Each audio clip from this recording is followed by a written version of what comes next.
Hello అండి. మేము రీసెంట్గా చిత్తూరు టు చెన్నై ట్రావెల్ చేసాము. దారిలో ఇంకా లేట్ అవుతుందని రెస్టారెంట్కి వచ్చాము. ఇక్కడ చాలా రోజులైంది, చాలా ఇయర్స్ అయిందని నూడిల్స్ ఆర్డర్ చేసుకున్నాం. మా పాప కూడా ఫస్ట్ టైం ట్రై చేసింది. ఎప్పుడో ఒకసారి కదా, సో ఓకే అనుకున్నాము. ఇక్కడ నూడిల్స్ తింటే చాలా క్యూట్గా అనిపించింది. దానికి అదే తింటుంది. మేము అలాగ ఇచ్చేస్తామన్నమాట. దానికి అదే అలాగా తింటే వాళ్ళే అలా డెవలప్ అవుతారు. సో మ్యాక్సిమం నేను తినిపించను, ఇంకా తినకపోతే తినిపిస్తాను. దాని టేబుల్ నీట్గా లేదని నా చున్నీతో తుడుస్తుంది.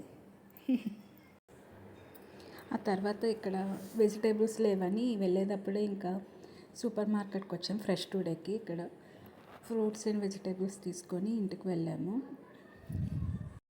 అంతేనండి. వీడియోస్ చూస్తున్నారు, లైక్ చేస్తున్నారు, సబ్స్క్రైబ్ చేసుకోవట్లేదు. Subscribe for more videos. Thank you.